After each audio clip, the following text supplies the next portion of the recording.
प्रिय भक्तों, जगत गुरु श्री राम भद्राचार्य जी का कहना है कि जो बहुत ज्ञानी है, जिसके पास वेदों का, शास्त्रों का, उपनिषदों का ज्ञान है, वही चमत्कार है। तो प्रिय भक्तों, आइए आज जानते हैं कि चमत्कार क्या है, ज्ञान क्या है। सबसे पहले मैं जगत गुरु श्री राम भद्राचार्य जी और रसिक संत श्री राधा रानी जी के अति प्रिय और राधा रानी जी के अनन्य उपासक श्री प्रेमानंद महाराज जी के श्री चरणों में कोटि कोटि नमन करती हूँ। प्रिय भक्तों, आइए एक कहानी के माध्यम से समझते हैं कि श्री राम भद्राचार्य जी को क्या कहा जाए। कश्मीर नगरी में एक परम विद्वान रहता था। कश्मीर मुनि कश्यप जी और माता सरस्वती जी की प्रकाट्य स्थली है और आप सब जानते ही हैं कि सरस्वती माता यदि किसी पर कृपा कर दें, किसी पर रीझ जाएं, तो सभी वेद पुराणों ग्रंथों का ज्ञान उस व्यक्ति को हो ही जाता है। तो इस परम विद्वान युवक को वेद पुराण ग्रंथ, साहित्य, मीमांसा, दर्शन का पूर्ण ज्ञान प्राप्त हो गया था, ऐसा वह मानता था। तो परम विद्वान, परम ज्ञानी युवक कश्मीर से सबको हराते हराते पूरे भारत में भ्रमण कर रहा था और उसने बड़े बड़े विद्वानों को हराया था।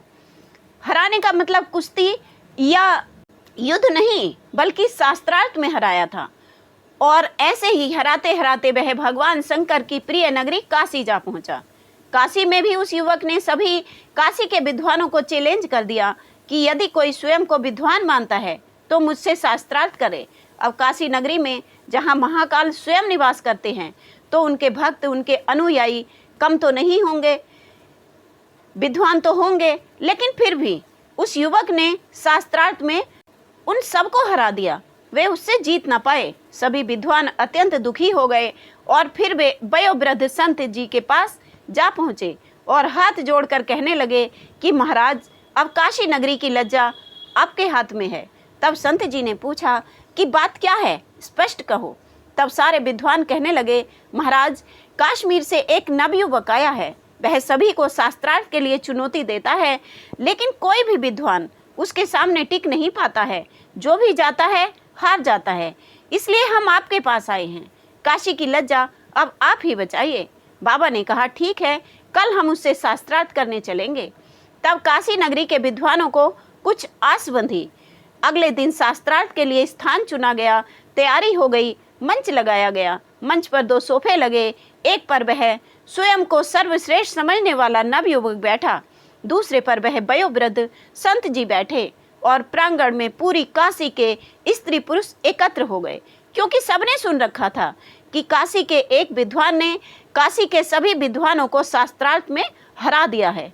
और आज एक वयोवृद्ध संत बाबा ने उस युवक का सामना करने, उनसे शास्त्रार्थ करने की चुनौती को स्वीकार कर लिया है। शास्त्रार्थ प्रारंभ हो गया। सुबह से शाम हो गई। जो भी बाबा संत कहे उन सब का काट वह कश्मीर का नवयुवक करता जाए। चारों वेद, 18 पुराण, उपनिषद, हर चीज पर चर्चा चली। सबका काट करता चला जाए वह नवयुवक, और जो नवयुवक प्रश्न करे उसका काट बाबा कर दें। यानी किसी की बात कोई मानने को तैयार ना हुआ। और इसी तरह रात्रि का प्रथम पहर बीत गया और तभी उन वृद्ध महात्मा जी ने एक ऐसा प्रश्न किया कि वह नवयुवक एकदम से चुप हो गया। यानी उनके प्रश्न का उसके पास कोई उत्तर ना था। मतलब वह हार गया, हार स्वीकार कर ली। शास्त्रार्थ बंद हो गया और वह वयोवृद्ध संत वापस अपनी कुटिया पर चले गए। सब लोग जाने लगे, लेकिन वह नवयुवक बड़ा दुखी हो गया। वह सोच रहा था कि मैंने कितना परिश्रम किया है, सारा दिन बैठकर वेदों का, पुराणों का अध्ययन किया है, पूस की ठंडी रात्रि में जल में खड़े होकर मंत्रों का जाप किया है, और उस सब का मुझे ये सिला मिला कि मैं शास्त्रार्थ में एक वयोवृद्ध बाबा से हार गया।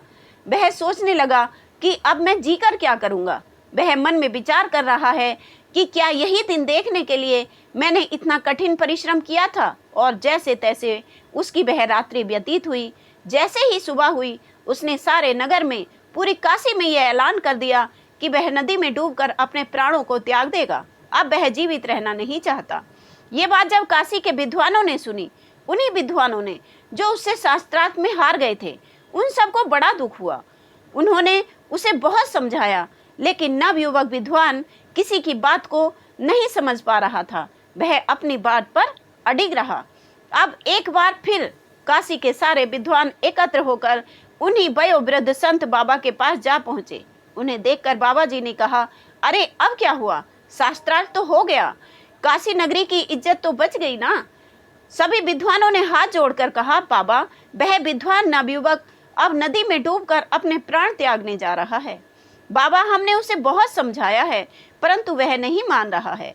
आप ही सोचिए, इतना विद्वान नवयुवक और वह भी काशी नगरी से बाहर का रहने वाला, यदि यहाँ शास्त्रार्थ में हार कर और यहीं डूबकर मर जाएगा तो फिर हमारे जीने का क्या लाभ होगा? इससे तो हमें बड़ा पाप लग जाएगा। इसलिए हे बाबा, आप ही उसे समझाइए, आप ही उसके प्राणों को बचाइए।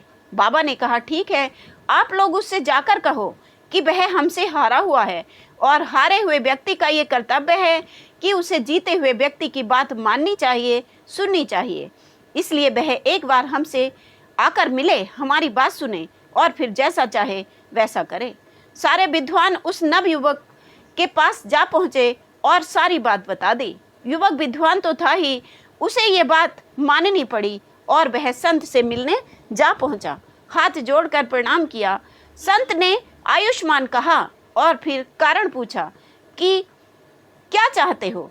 तब नवयुवक ने सारी बात बता दी और कहने लगा कि अब मैं जीना नहीं चाहता। संत ने कहा, बेटा, तुम विद्वान हो इसलिए मेरी बातों को समझ सकते हो। देखो बेटा, मैं मानता हूँ कि तुमने वेदों का अध्ययन किया है, बहुत मेहनत भी की है, लेकिन उम्र के हिसाब से, अनुभव के हिसाब से मैं तुमसे जीत पाया हूँ, क्योंकि मेरी उम्र तुमसे बहुत ज़्यादा है और तुम्हारे जैसे विद्वान की हमारे देश को बड़ी आवश्यकता है। और वैसे भी जब तुमने वेदों को पढ़ा है तो सभी वेदों का एक ही सार है कि जीवन जीने के लिए होता है, त्यागपूर्ण जीवन जीने के लिए, अहंकार रहित जीवन जीने के लिए। इसलिए मैं तुमसे एक बार फिर कहता हूँ कि अपने ज्ञान से जग को प्रकाशित करो, मरो मत। अब आगे जैसा तुम चाहो वैसा करो। मुझे जो कहना था मैंने कह दिया। अब उस युवक के मन में थोड़ी प्रसन्नता हो गई, थोड़ी उसकी ग्लानि कम हो गई और उसने संत को प्रणाम किया और वह वहाँ से चला गया। जब सब लोग वहाँ से चले गए और वह वृद्ध संत अकेले रह गए, तब उन्होंने अपनी कुटिया के द्वार को बंद किया और मन में ये विचार किया कि आज मेरी वाणी, मेरी इस जिह्वा के कारण एक इतना विद्वान नवयुवक मरने को, अपने प्राण त्यागने को उतारू हो गया। क्या फायदा ऐसी वाणी का, ऐसी जिह्वा का। और उन्होंने एक लकड़ी को बीच से चीर लिया और अपनी जिह्वा को उसमें फंसाकर बांध दिया। और तब से उन संत का नाम पड़ा काष्ठ जिह्वा स्वामी। यानी उन्हें अपनी ही वाणी पर इतना पश्चाताप हो गया कि उन्होंने अपनी जीभ को फिर कभी ना बोलने का अवसर देने का निर्णय कर लिया। तो प्रिय भक्तों, इस कहानी से हमें यही शिक्षा मिलती है कि कभी भी स्वयं को सर्वोपरि ना समझें, कभी किसी को चैलेंज ना करें और वाणी पर सदैव नियंत्रण रखें, किसी को कठोर वचनों से आहत ना करें। कहा भी गया है कि मधुर वचन है औषधि, कटुक वचन है तीर, श्रवण द्वार है संचरे, साले सकल शरीर। एक छोटी सी बात और, उद्धव जी स्वयं को बहुत बड़ा विद्वान, बहुत बड़ा ज्ञानी मानते थे, लेकिन जब वे वृंदावन गए और उन्होंने गोपियों का श्री कृष्ण के प्रति प्रेम देखा तो वे स्वयं को तुच्छ मानने लगे। इतने बड़े ज्ञानी को वहां झुकना पड़ा। उन्होंने गोपियों को प्रणाम नहीं किया, उनके चरणों को भी प्रणाम नहीं किया, बल्कि उनके चरणों की रज को प्रणाम किया। तो कहने का मतलब है कि भक्ति निश्चल मन से, निश्चल भाव से जो की जाती है वही सर्वश्रेष्ठ है। और प्रेमानंद महाराज जी सच्चे भक्त हैं। एक 13 वर्ष की आयु में घर छोड़ने वाला बच्चा इस अवस्था तक आते आते सारे सनातन प्रेमियों के हृदय में बस गया। ये चमत्कार नहीं है तो क्या है। इसलिए हमारे जगत गुरु श्री रामभद्राचार्य जी से और भी जितने लोग हैं सभी से मेरा ये निवेदन है कि महाराज श्री प्रेमानंद महाराज जी के बारे में ऐसी बातें ना करें। अरे सच्ची भक्ति में वेद पुराण उपनिषदों का ज्ञान होना उतना आवश्यक नहीं है जितना व्यक्ति का सरल हृदय से भगवान का स्मरण करना है। इस कलयुग में, इस आपाधापी भरे जीवन में यदि कोई व्यक्ति निस्वार्थ भाव से भगवान से प्रेम करे, भक्ति करे, यही चमत्कार है। यदि आप भी मेरी बात से सहमत हैं तो वीडियो को लाइक सब्सक्राइब अवश्य कर लें। कमेंट में प्रेमानंद महाराज जी की जय लिखना ना भूलें। राधे राधे।